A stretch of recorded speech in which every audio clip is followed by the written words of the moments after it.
کوئی نہیں کر سکتا. بات حقیقت تھی. 7ویں ہجری تھی اور ذوالقعدہ کا مہینہ تھا.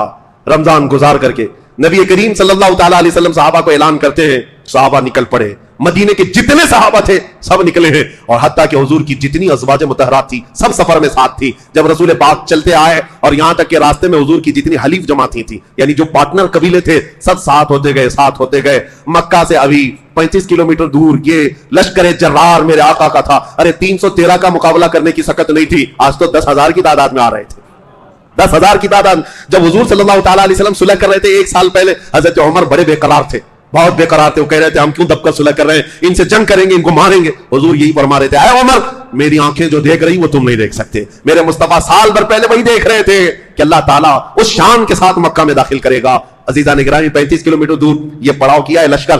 اچانک اسی حالت میں مکہ میں کھلبلی مچی. صاحب تتر بتر ہیں, اب نہ جنگ کرنے کی طاقت تھی نہ سامان تھا, بلکہ بڑے بڑے رئیس ان کے سردار جتنے گرو گھنٹال تھے وہ اسی جنگوں میں مارے گئے تھے. ابو جہل بھی نہیں تھا, ابو لہب بھی نہیں ہے, عتبہ شیبہ, بڑے بڑے سردار مرے ہوئے تھے. جو کچھ بچی کچی جماعت کو لے کر چلنے والے ابو سفیان, اور ابو سفیان حضرت عباس کا خاص دوست تھے. حضرت عباس کون ہے؟ حضور کے چچا ہیں.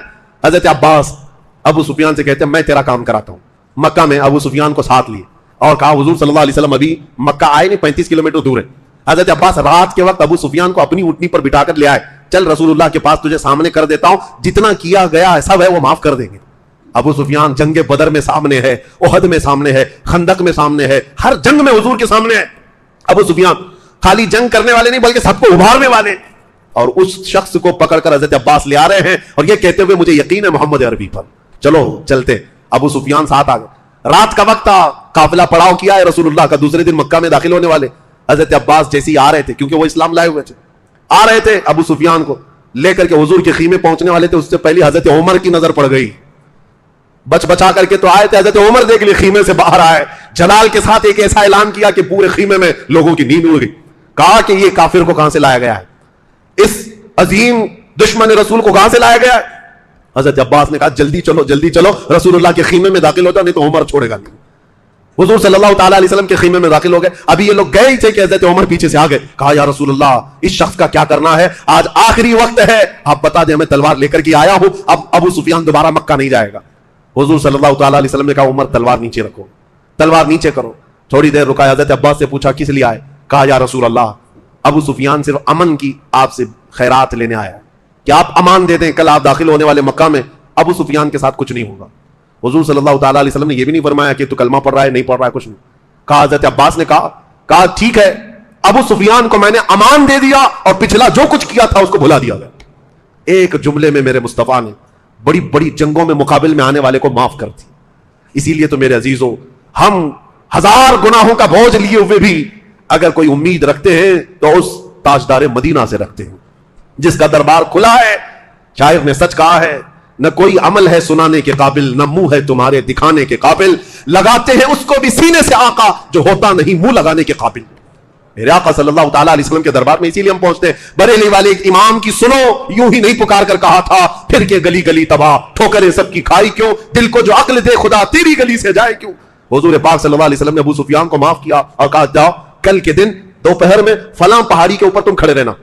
حضور چاہتے تھے کہ ابو سفیان کو دکھایا جائے لشکر اسلام کیسے مکہ میں داخل ہو رہا ہے. ابو سفیان ایمان لائے ہوئے نہیں, اسلام قبول کیے ہوئے نہیں. دوسرا دن تھا, 20 رمضان کی تاریخ ہے, جمعہ کا دن ہے. اللہ اکبر, رمضان المبارک کا مہینہ ہے.